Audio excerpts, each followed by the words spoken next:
Teman-teman, kembali lagi di channel kita. Sekarang kita melanjutkan pembahasan tentang gugatan yang dilakukan oleh seorang warga sipil yaitu Subhan yang menggugat secara perdata Gibran atau Wapres Republik Indonesia kita yang sudah dilakukan untuk beberapa hari yang lalu.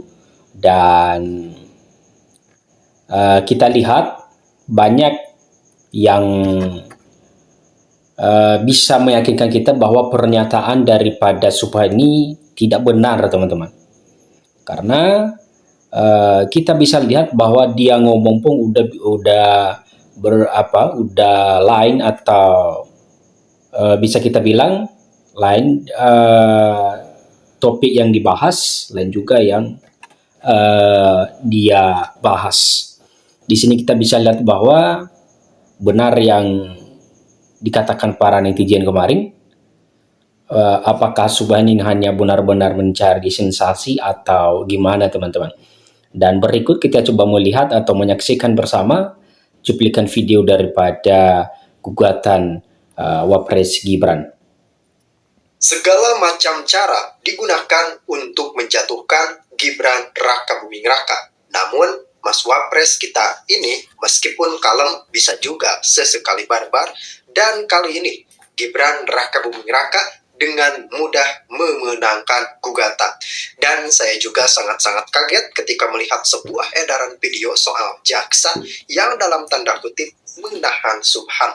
Nah loh, ini semakin mencengangkan. Dan tentu saja kita akan melihat bagaimana gerakan cerdik dari Mas Wapres benar-benar menghantam arogansi kaum pembenci. Ayo deh kita kaji bersama-sama. Pak Subhan, nah kira-kira Anda yakin nggak bahwa ini akan menang gugatan Anda? Saya yakin presentasinya 99% harus menang. Anda mungkin nilai angka sampai 4 triliunan. Nah itu saya jelaskan supaya tidak lihat. Karena yang dibikin negara, maka nanti uang yang kita dapat, saya minta disetor ke negara. Tidak bisa kepada seluruh rakyat Indonesia. Cuma goceng. Ya, teman-teman, di sini bisa kita lihat cara ngomong daripada Subhan ini yang melakukan berbagai cara untuk memenangkan diri atau menjatuhkan daripada Wapres Gibran.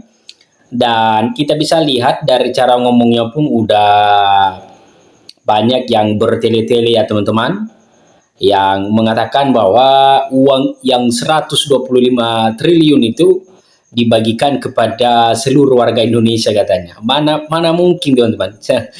Itu sangat-sangat tidak masuk akal lah. Kalau kita analisis secara pribadi, teman-teman, nggak mungkin langsung dibagikan kepada seluruh warga Indonesia. Dan kita bisa lihat pun ya gugatannya Wapres kita menang, teman-teman. Hanya dengan semudah itu pun ya, walaupun Wapres ini kalem, tapi sesekali juga bisa barbar ya, teman-teman. Ketika benar yang dia lakukan dan ketika dia direndahkan pun sekalipun dia tetap kalem. Dan inilah detik daripada gugatannya ya, teman-teman. Jadi 280 juta dibagi 125 triliun. Berapa dapat? 6.000. Jangan itu relasinya begitu, karena yang dirugikan ini negara.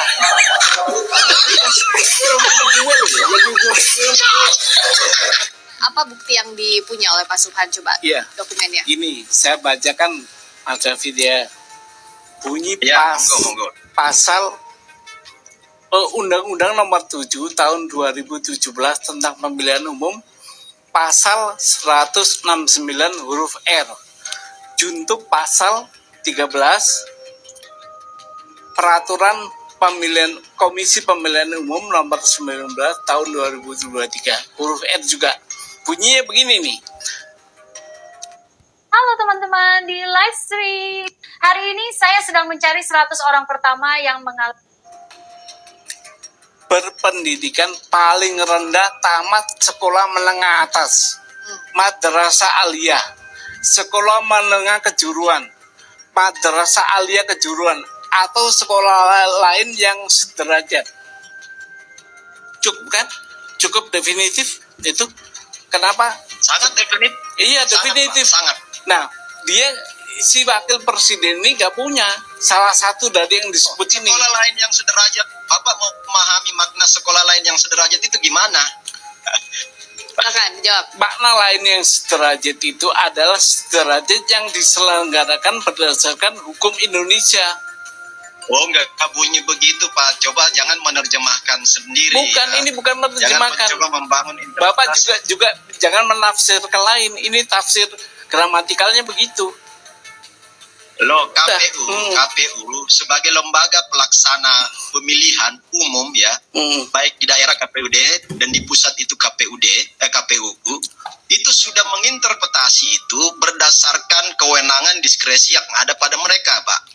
Dan itu kita yakini pasti berkoordinasi dengan lembaga-lembaga tinggi pendidikan yang formal di Indonesia.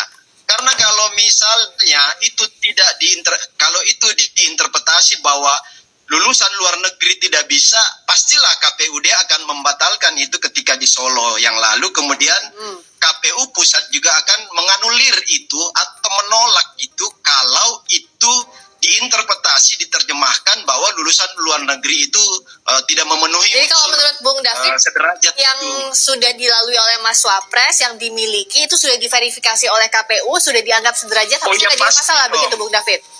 Pasti dong, nggak mungkin itu ditetapkan menjadi ketukan palu oleh KPUD ketika calon wali kota dan KPU pusat ketika mencalonkan diri sebagai cawapres. Oke, ke Pak Suhan, nggak mungkin kalau tidak lolos verifikasi, toh sudah melewati di berbagai kota, lalu juga Begini, sampai ke sebenarnya pusat. saya tidak ingin lari kepada persoalan politik atau yang lainnya. Ini view hukum. View hukum. Oleh karena itu kami uji di pengadilan. Nah, nanti kita lihat saja. Apakah boleh KPU menafsirkan pendidikan SMA sederajat dengan pendidikan luar negeri?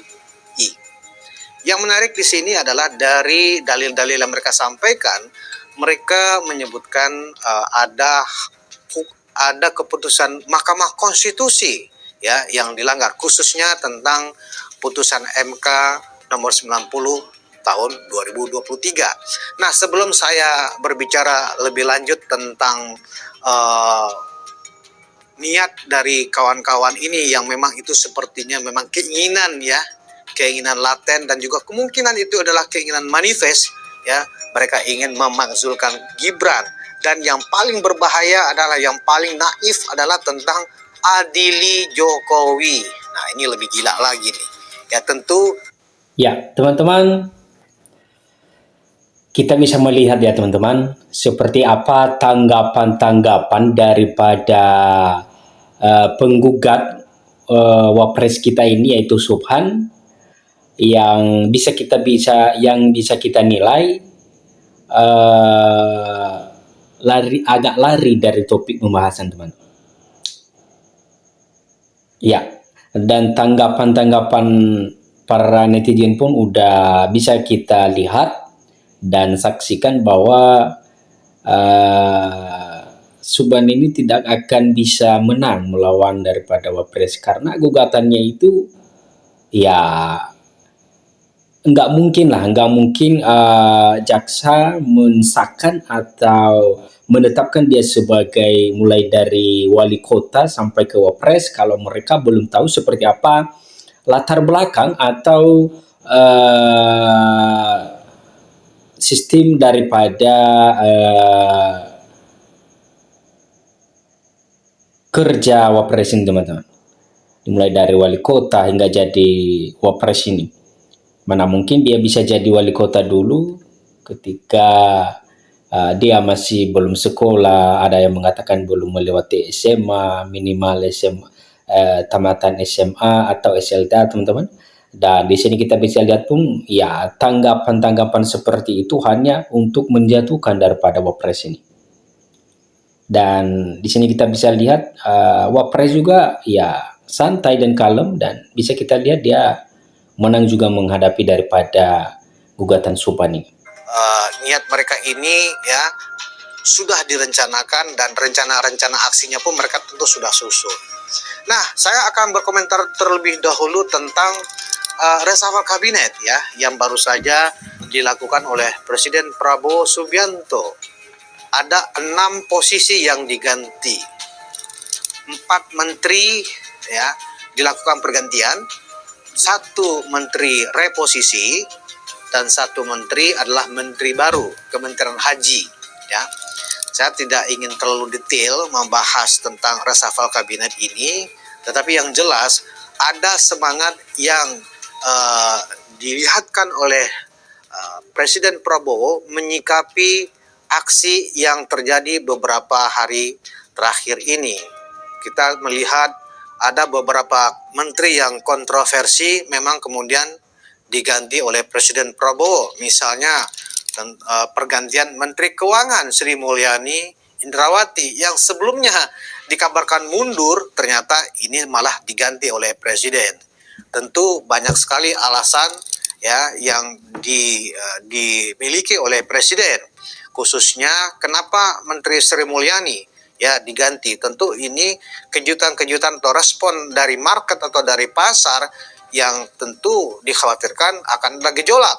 Tapi tentu kita berharap tidak ada gejolak dari market, walaupun indeks harga saham gabungan sempat melihatkan kontraksi atau mengalami penurunan. Nah, kemudian juga ada pergantian Menteri Koperasi. Ya, teman-teman, begitulah tanggapan-tanggapan daripada penggugat Wapres ini, dan mudah-mudahan ini masalah bisa cepat selesai ya teman-teman. Karena belum lama lagi kasus daripada Jokowi yang banyak yang menggugat, dan itu pun ya kalau saya nilai hanya untuk menjatuhkan harga diri orang, dan juga semua perkataan atau yang mereka katakan itu tidak benar teman-teman. Di sini kita bisa lihat orang-orang yang dengki, yang tidak senang dengan kepemimpinan orang, atau tidak bisa melihat orang senang ya teman-teman. Dan ya tanggapan-tanggapan netizen pun begitu. Di sini dikatakan semoga ayahanda Jokowi Gibran beserta keluarganya tidak pernah digulingkan oleh orang-orang jahat. Semoga Allah SWT segera memberikan balasan yang setimpal kepada orang-orang jahat. Ya, komentar saudara kita lagi, Mas Gibran jangan dikasih ampun sama orang tua ini. Maju terus Mas, kemarin orang tua itu tuntut 125 triliun. Kalau Mas Gibran tuntun balik 225 triliun, coba punya uang enggak? Biar orang tua ini kapok. Ya teman-teman, tanggapan-tanggapan netizen pun banyak yang mendukung daripada Wapres ini. Karena Suphan ini bukan main-main atau bukan tanggung-tanggung meminta kerugian yang 125 triliun. Apakah dia kira itu uang cuma sedikit atau gimana teman-teman? Dan tanggapan atau feeling saya pun dia ini ya udah pasti kapok lah, atau udah pasti kalah dengan menghadapi gugatan yang dia lakukan itu. Karena kita bisa lihat dia hanya mencari sensasi saja itu ya untuk menjatuhkan daripada Wapres ini. Dan kita bisa lihat Wapres santai, kalem, dan bisa juga barbar sekali. Oke teman-teman, sekian saja dulu pembahasan kita di video kali ini, dan sampai jumpa di video berikutnya. Terima kasih.